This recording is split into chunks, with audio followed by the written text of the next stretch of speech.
second-round pick to win MVP. 40 names were called before him. I love a good underdog story. He trails only Wilt Chamberlain for the most assists per game by a center. Only Russell Westbrook led his team in more points, rebounds, and assists per game, and that was 4 years ago. The Joker flattered, but he's focused on evening the series with the Suns, where they were beat down in Game 1. Game 2 tonight in Phoenix. Perk, who is more important to Game 2, the Joker or DeAndre Ayton?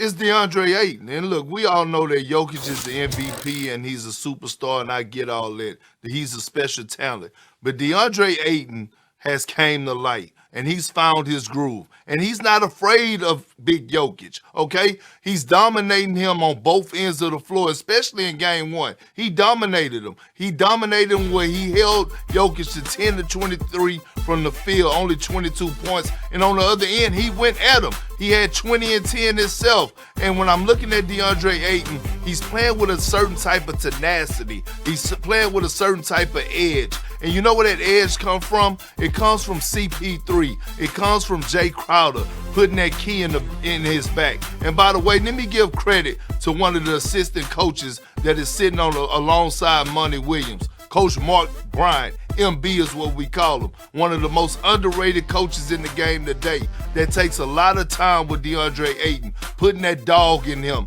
developing his skill set. So DeAndre Ayton is the most important tonight, because if he dominates like he did in Game 1, the Suns will win in great fashion again, like in Game 2, like they did in Game 1. Most important players, obviously, Jokic. I agree with you about Ayton's excellent play. And by the way, he was good against AD. And, you know, it's ironic that coming into these playoffs, it's like, well, the Suns won issue. We're not talking about AD. We're not talking about AD. Right, I'm talking about AD. Don't worry about it. You had your chance.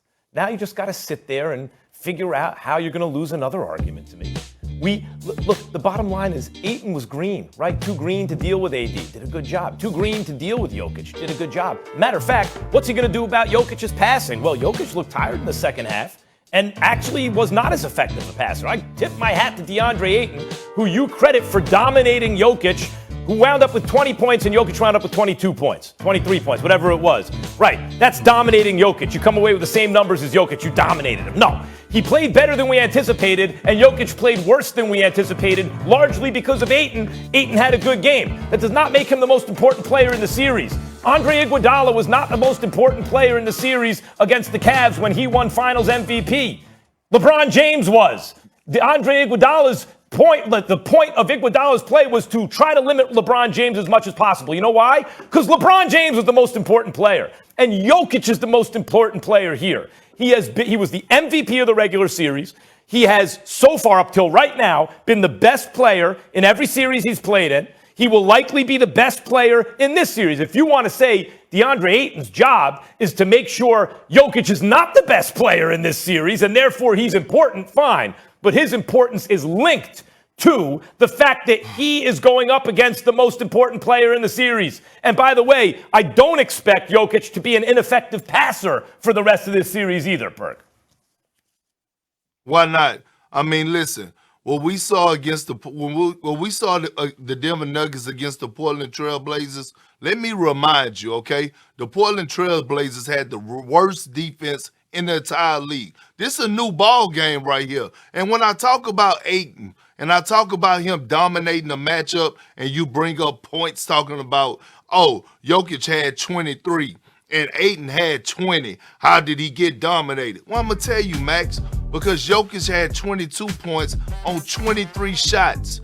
Ayton had 20 points on 13 shots. That means he was more efficient. And you know what else is going on? Now, you know why Jokic looked tired? Because he's involved in pick and rolls. Because he has to now be worried and guard DeAndre Ayton because they're featuring him in the offense. It's a big difference. This is why I say Ayton is more important, because now Jokic can't relax on the defensive end. He got to be held accountable along with carrying the load offensively. Of course he's going to look tired, Max. That's why DeAndre Ayton has to continue to play with that tenacity and the energy that he played with in Game 1. DeAndre Ayton was the number 1 overall pick in a draft with Luka and Trey, and you can't say he's a bust. No way. Like, he's a good player who's getting better, And the reason I bring up AD is because the matchups for him are AD and then Jokic, and you're expecting but instead, no, it's for the other guy. I'm not discounting him. What I'm saying is you're not going to stop Jokic all series. Jokic has too many ways to beat you, even if he is fatigued at times because he's got to play defense on a guy who can score. He's being defended by an athletic young guy who is motivated by Chris Paul. All that's true, but you're not going to stop over the course of a series a guy who can pass as well as anyone who's ever played the position, and most who haven't in the history of basketball, from a guy who's a low down low, who can score, who can shoot the three, who's always looking for his teammates. And by the way, yes, at home you're going to have an advantage, but they're going to have the same advantage at Denver. Jokic is the MVP for a reason. He's the best player in the series. He's the most important. And the entire game plan for Phoenix has to be, what are we going to do about him?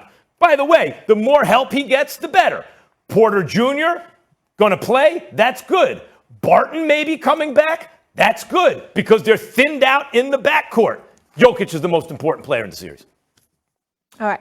Well, Max, what you fail to realize is, and I'm going to repeat this to you again, this is a different ball club, okay? This is not Portland where you could get backdoor cuts and get easy baskets and they're playing pickup ball. This is the Phoenix Suns that are locked in, that plays boxes and elbows, that know how to throw different defensive coverages at you. Did you see in game one real quick, Molly? Max, did you see in game one when Jokic started a cut was there, he tried to make a cross-court pass and Mikal Bridges was right there to intercept it? That's the difference. This Phoenix Suns is a detailed type team. Yep. They're really good. Jokic shot 6 for 15 when guarded by DeAndre Ayton in game one. We will leave it there, fellas. Looking forward to this conversation. Jay Will shared a story about Kevin Durant. Kevin Durant says it was BS. Kendrick Perkins. There's a reason no one's giving us a chance to win this series. We have to bring our best version of ourselves. And tonight we didn't get that from a lot of guys, and we'll need it come Wednesday night. So I know it still sounds like coach speak, but it had a little more oomph to it. He also went on to talk about not having, not playing soft. Aaron Gordon agreed. He also said, I'll take it further and say we played scared. Coach sets a tone with something like that. The players start talking it, and then it starts to become that thing that carries into what we'll find out tonight in game two. So is there a difference between the two, or is it just a personality thing? I personally think it's a personality thing. So you don't think it's important at all? Okay. Your message is being sent from your head coach's personality.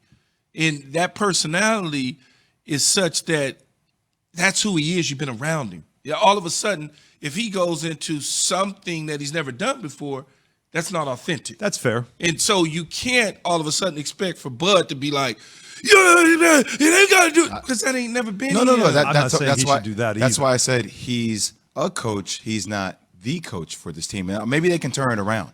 Maybe they find a way to get inspired by Coach Bud because they need to find inspiration. But when I hear that line, whether you lose by 1 point or whether you lose by 40 points, you still have to get ready for game three. I hear that. I understand that.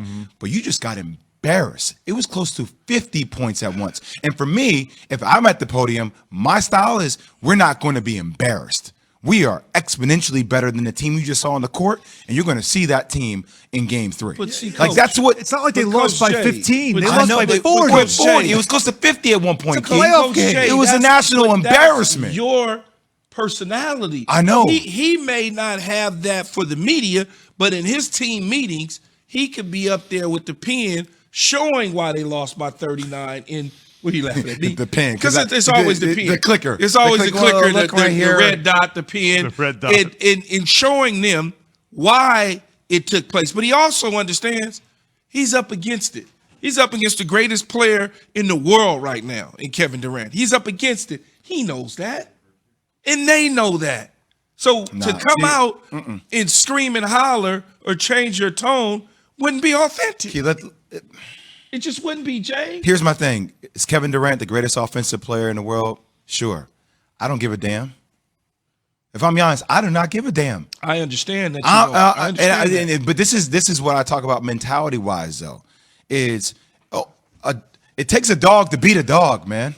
It does. Like, there gets to a certain point where you need to combat that Depend with on that same energy. Depend on how big that dog is. It don't matter though. It don't matter if I'm a smaller dog. I'm gonna bite just as hard or even harder because I have to. I have no other choice, or I'm gonna be ran over by the bigger dog constantly. And that's what you want to feel from Giannis, Chris Middleton, Drew Holiday, and it starts with the way your head coach addresses them and the media. It really does, because now that's a reflection of how I deem you as a team.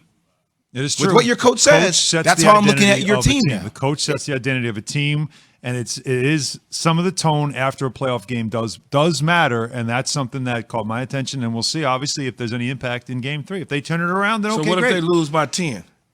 They lost again, at home this time. So yeah, no, it is definitely a problem. Keyshawn J. Will Zubin coming to you live from above the Heineken River Deck at Pier 17. So we'll make an 80s reference here.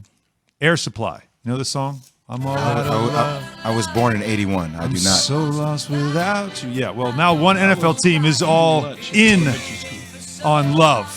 The references today are brilliant. That's next. KJZ, ESPN Radio, and Sirius XM. What song is this? 1080. It's called Yacht Rock. Yacht Rock? I'll get you guys.